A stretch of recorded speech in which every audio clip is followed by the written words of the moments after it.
pimpinannya. Buat kami hari ini diberikan kesempatan bersekutu bersama-sama dalam persekutuan doa. Kami mohon kiranya Roh Kudus-Mu beri kami hikmat, akal budi, bisa untuk memahami, mengerti kebenaran-Mu. Biarlah Tuhan memakai hamba-Mu ini yang hina dina ini supaya menjadi saluran berkat bagi kami semuanya. Di dalam nama Yesus kami berdoa. Amin. Oke, saudara yang saya kasih dalam Tuhan Yesus, puji Tuhan. Malam ini kita akan melanjutkan pelajaran kita ya di surat 1 Korintus pasal yang ke-15 ya. Pasal yang 15 kita belum selesai. Nah, malam ini kita akan menyelesaikannya ya seperti yang telah kita bahas Rabu yang lalu. Kita telah membahas ada 2 poin ya di dalam pasal yang ke-15, dan itu poin pertama dan poin kedua, betapa pentingnya bukti kematian Kristus dan juga bukti kebangkitan Kristus. Itu bukti yang tak dapat dibantah ya, karena tertulis di dalam kitab suci dan juga disaksikan oleh 500 orang menjadi saksi ya. Saudara bisa bayangkan itu kalau saksi di pengadilan 2 atau 3 orang itu sudah sah ya. Apalagi ini 500 orang yang melihat Yesus hidup kembali dan ditulis di dalam kitab suci ya. Jadi jika tidak ada bukti, maka kematian dan kebangkitan Yesus itu adalah hanya sebuah cerita dongeng atau cerita fiktif yang disampaikan oleh para rasul. Jadi para rasul itu ya bual gitu. Tapi mereka dipakai oleh Tuhan untuk menyampaikan Injil, Injil keselamatan supaya setiap orang yang mendengar dan bisa mendengar Injil dan bisa diselamatkan. Oke. Nah, malam ini kita akan membahas poin yang ketiga dan yang keempat ya. Nah, poin yang ketiga itu adalah mengenai harapan orang Kristen dalam kebangkitan, itu ayat 20 sampai ayat 30, dan juga mengenai kebangkitan tubuh. Nah, ini kebangkitan tubuh ini gimana? Yesus mewakili orang yang sudah mati itu ya, dan juga mereka yang nanti akan diubah tubuhnya ya. Dan juga itu adalah kemenangan orang Kristen nanti di ayat 35 sampai 50. Oke. Nah, mari kita lihat saudara-saudara ya.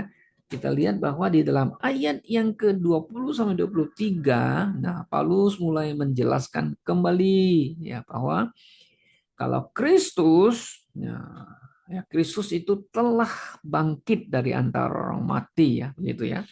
Nah, kalau Yesus tidak bangkit, maka sia-sialah pemberitaan Injil Yesus, pemberitaan Injil Rasul Paulus kan. Mari kita lihat di ayat yang ke-20 ya Saudara ya. Nah, Paulus di sini mengatakan, tetapi yang benar ialah bahwa Kristus telah bangkit, dari antara orang mati sebagai yang sulung dari orang-orang yang telah meninggal. Sebab sama seperti maut datang karena satu orang manusia, demikian juga kebangkitan orang mati datang karena satu orang manusia, yaitu Yesus Kristus. Kan begitu. Nah, Paulus di sini ingin jelaskan ya, bahwa Yesus telah bangkit ya, dan dia adalah yang buah sulung kebangkitan. Apa maksudnya buah sulung ya? Jadi begini, kan manusia sudah mati kan dari Adam terus manusia mati sampai di zaman Yesus kan mati ya, Yesus mati kan, tapi Yesus bangkit lagi di antara orang mati, sedangkan yang mati belum dibangkitkan begitu. Maka Yesus adalah yang pertama, orang yang hidup yang bangkit dari mati, maka disebut buah sulung. Terjemah Indonesia kan buah sulung itu aja, first fruits. First fruit itu kalau bahasa Inggris ya. Oke. Nah, saudara, ini penting bagi kita ya. Kenapa? Yesuslah yang menjadi orang pertama atau buah sulung yang bangkit dari kematian. Lalu ada yang tanya, Pak, kalau Lazarus bukankah yang sulung bangkit?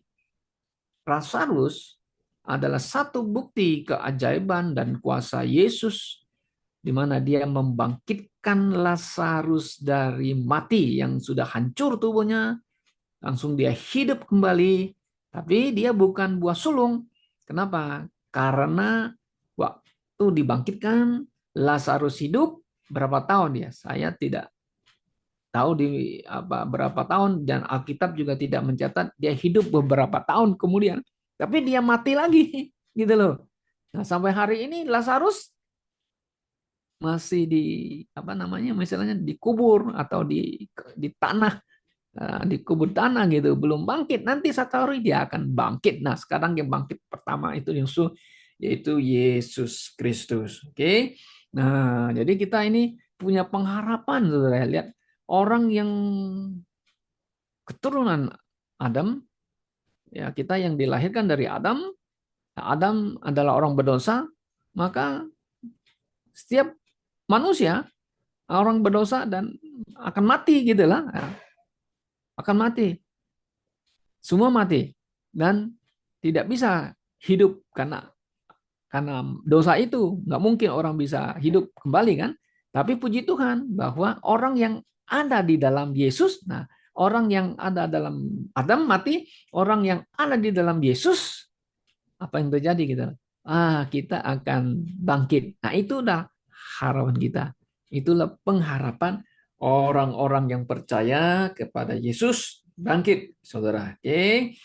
Nah, seperti yang di ayat 22 mengatakan, karena sama seperti semua mati dalam persekutuan dengan Adam, nggak jelas. Tapi orang yang persekutuan dengan Kristus atau orang yang percaya kepada Yesus, nah, satu hari kita akan bangkit. Wah, ini pengharapan kita sekalipun kita sudah mati, dikubur, ya kan? Kalau Alkitab memakai slip ya, memang ada pandangan-pandangan orang yang mengatakan bahwa yang orang-orang percaya Yesus itu slip, itu katanya mereka ya slip, mereka tidak ada di mana slip, nanti satu hari orang bangkit lagi. Tapi kita percaya orang yang mati dalam Kristus, mereka slip itu mati, tapi rohnya ada di surga kan? Ya, di surga. Oke. Nah, kemudian kalau kita perhatikan, saudara, apa yang Paulus ingin jelas kembali kepada kita ya, coba kita lihat di ayat yang ke-24. Kemudian tiba kesudahannya. Nah, apa itu kesudahannya?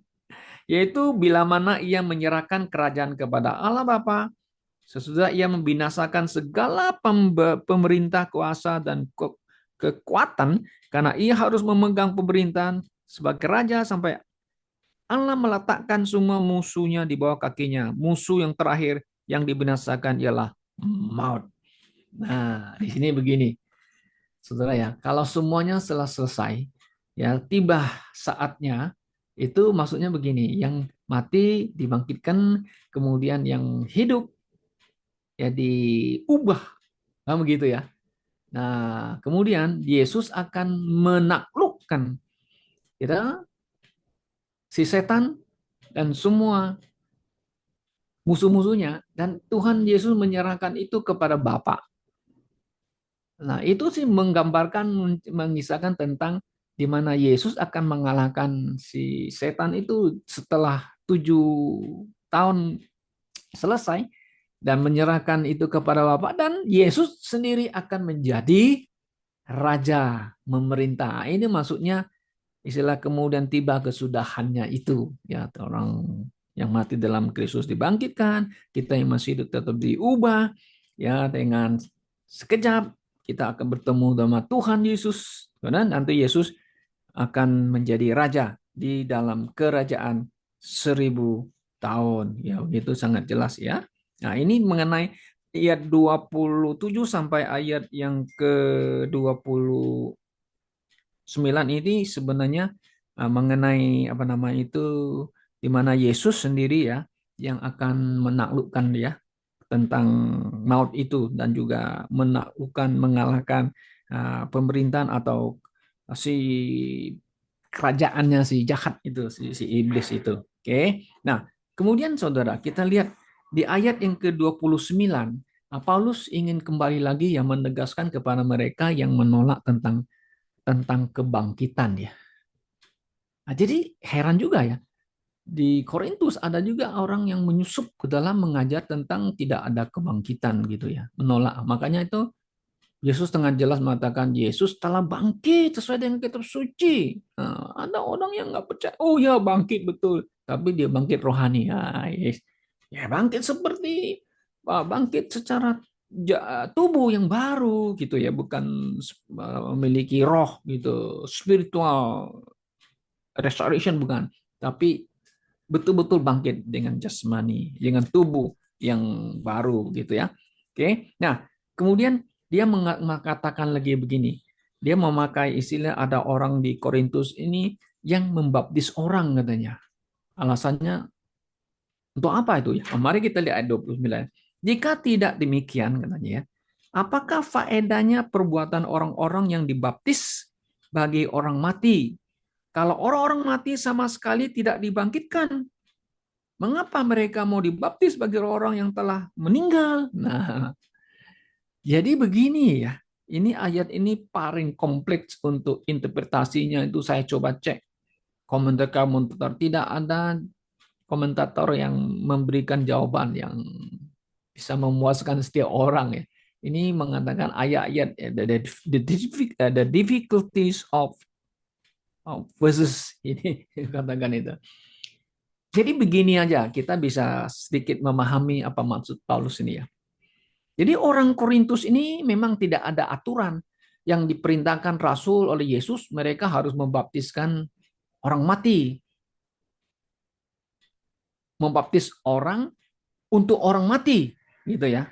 Kalau bahasa Inggris kan ya, baptize for the death, for, untuk yang mati.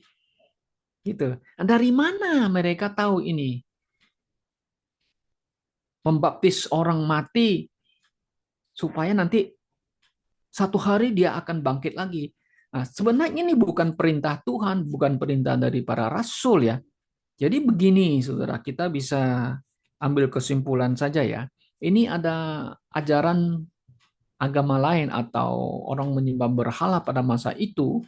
Mereka punya satu pandangan yang penyembah berhala itu bahwa kalau orang yang mati dibaptis, nah kata baptis ini sebenarnya dimandiin.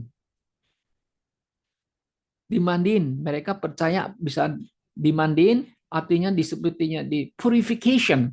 Purifications. Nah, mereka disucikan bisa masuk surga. Gitu loh. Nah, kata baptis memang pakai baptis sama dengan kita yang percaya Tuhan, kita dibaptis.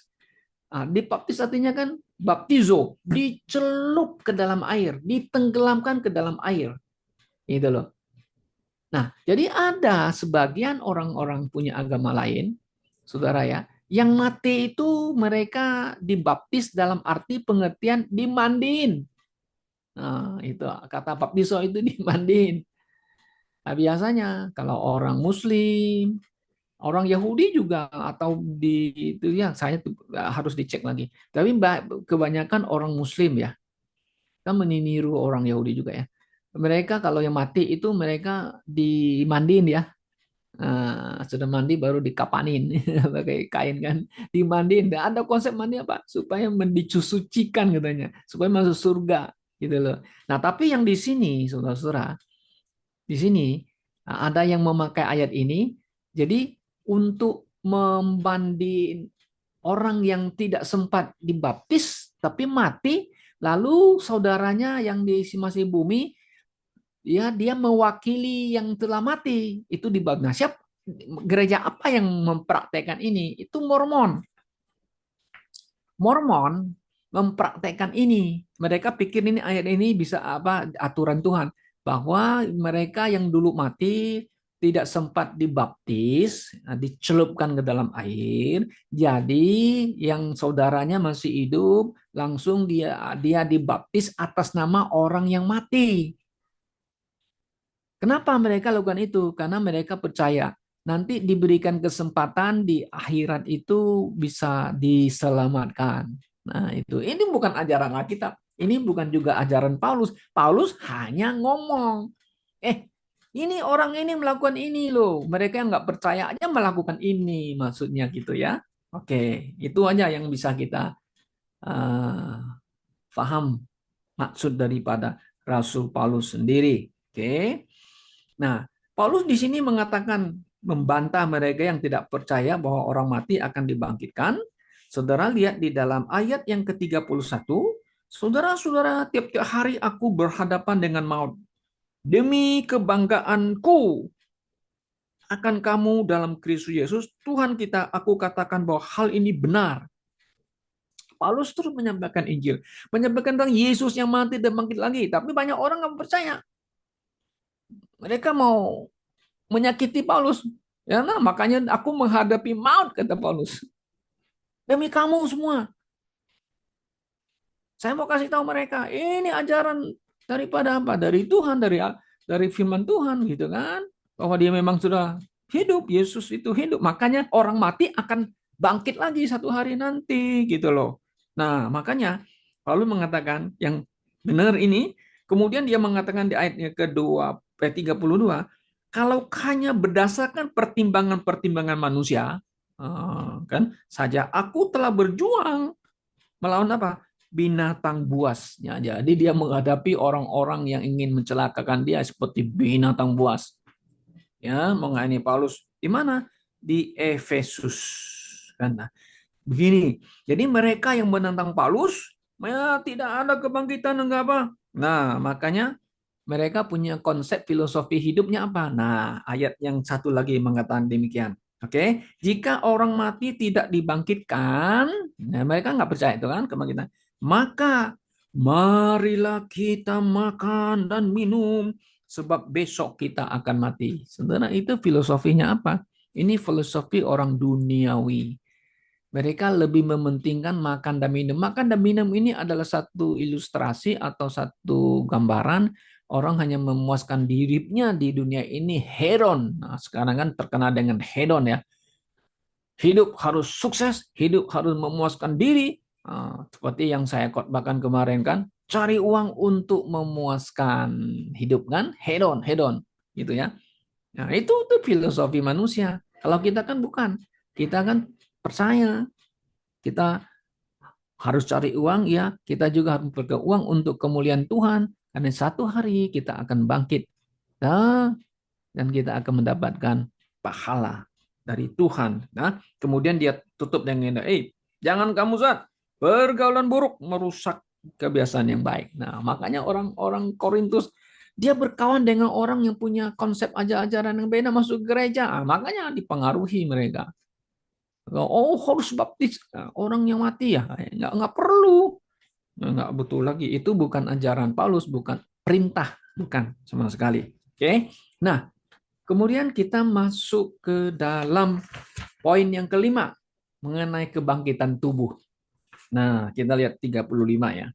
Nah, saudara-saudara, kebangkitan tubuh. Nah, sekarang kita begini, bagaimana kita bisa tahu di Alkitab ada namanya kebangkitan tubuh? Nah, di dalam pasal 15 ini, Paulus mengatakan bahwa kita akan diubah sekejap mata bila the last trumpet itu berbunyi, ya kan? Kita akan diubah sekejap mata ya. Kalau kita balik ke pasal ayat yang ke-52. Gitu kan? Dalam sekejap mata pada waktu bunyi nafiri terakhir, sebab nafiri akan bunyi dan orang-orang mati akan dibangkitkan dalam keadaan yang tidak dapat binasa dan kita semua akan diubah. Oke, kebangkitan tubuh. Nah, mari kita bandingkan dengan 1 Tesalonika pasal yang keempat. Nah, saudara akan menemukan di sana bahwa Paulus menghibur orang-orang Tesalonika supaya mereka jangan berduka dan bersukacita akan kekasih mereka, saudara mereka yang sudah mati seperti orang tidak mempunyai pengharapan. Yang mereka mungkin pikir, aduh gimana orang sudah mati, apakah akan hidup lagi? Nah, Paulus menghibur bahwa mereka yang mati dalam Yesus akan terlebih dahulu dibangkitkan. Kan gitu. Dan kita yang masih hidup, kalau Yesus sudah akan datang, ya kan? Kita akan diubah sekejap mata. Nah, mereka yang mati, yang dikubur, mereka akan bangkit dengan tubuh yang baru. Kita yang tidak mati, dengan sekejap mata tubuhnya akan berubah. Kemudian kita akan bersama-sama diangkat naik ke surga. Nah, saudara, ini saya lagi pikir ya, apakah ada perbedaan nggak ya? Tuhan memberikan tubuh kepada mereka yang telah mati, dikubur, dan dibangkit. Tubuhnya diberikan kepada tubuh yang baru. Apakah ada samanya dengan kita yang misalnya ya kita tidak mati, tapi kita tiba-tiba dengan tubuh ini kita diubah. Nah, tubuh kita kan tidak dikubur kan masih ada, tapi tiba-tiba hilang gitu loh. Orang kan semua kan heran, mana itu katanya Pak Daniel hilang. Misalnya Pak Surya tiba-tiba hilang, nggak ada tubuhnya, kemana itu? Nah, apakah memiliki tubuh yang sama dengan mereka yang dikubur dengan yang tidak? Nah, ini saya tidak bisa jawab dengan memberikan jawaban yang baik ya atau dengan kesimpulan yang saya bilang sama atau tidak sama loh. Mungkin ada perbedaannya. Nah, sini. Kenapa? Karena saya coba lihat di ayat ini, ya saudara ya,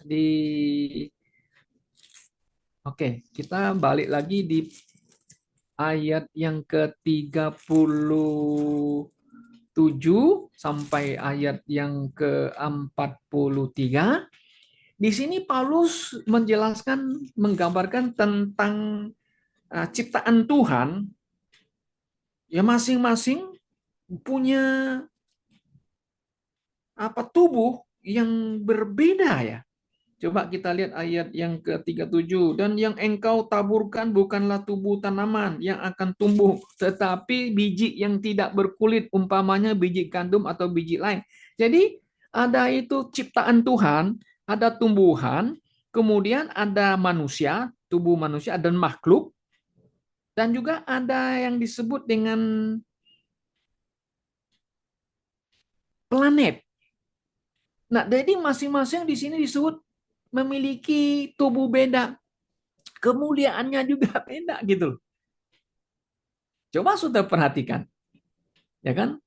Nah, ayat 38. Tapi Allah memberi kepadanya suatu tubuh seperti yang dikehendakinya. Ia memberikan kepada tiap biji tumbuhan sendiri. Bukan semua daging sama katanya. Ya kan? Semua daging beda kan? Daging manusia lain daripada daging binatang. Lain daripada daging burung. Lain daripada daging ikan gitu loh, ciptaannya lah. Nah, ada tubuh surgawi dan ada tubuh duniawi. Tapi kemuliaan tubuh surgawi lain daripada kemuliaan tubuh duniawi. Nah, kemudian matahari kan pelan ini kan, lain daripada kemuliaan bulan, dan kemuliaan bulan lain daripada kemuliaan binatang-binatang, dan seterusnya gitu. Nah, kemudian argumennya Paulus, demikian pula halnya dengan kebangkitan orang mati. Ditabur dalam kebinasaan, ya tubuhnya habis kan, mati kan? Dibangkitkan dalam ketidakbinasaan. Betul, memberikan tubuh yang tidak akan binasa lagi. Ya, oke. Nah, ditabur dalam kehinaan, dibangkitkan dalam kemuliaan. Nah, dia ada punya kemuliaan lagi. Ditabur dalam kelemahan, dibangkitkan dalam kekuatan. Yang ditaburkan adalah tubuh alami, yang dibangkitkan adalah tubuh rohani. Jika ada tubuh alami, maka ada pula tubuh rohani. Manusia tubuh alami yang mati, tapi Yesus tubuh surgawi beda. Oke.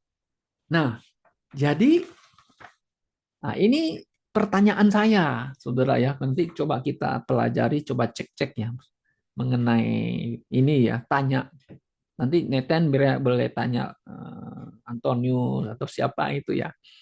Apakah orang yang dibangkitkan, yang telah mati ya dikubur, dikasih tubuh yang baru, sama nggak dengan orang yang tidak mati, tapi tubuhnya sekejap diubah gitu loh.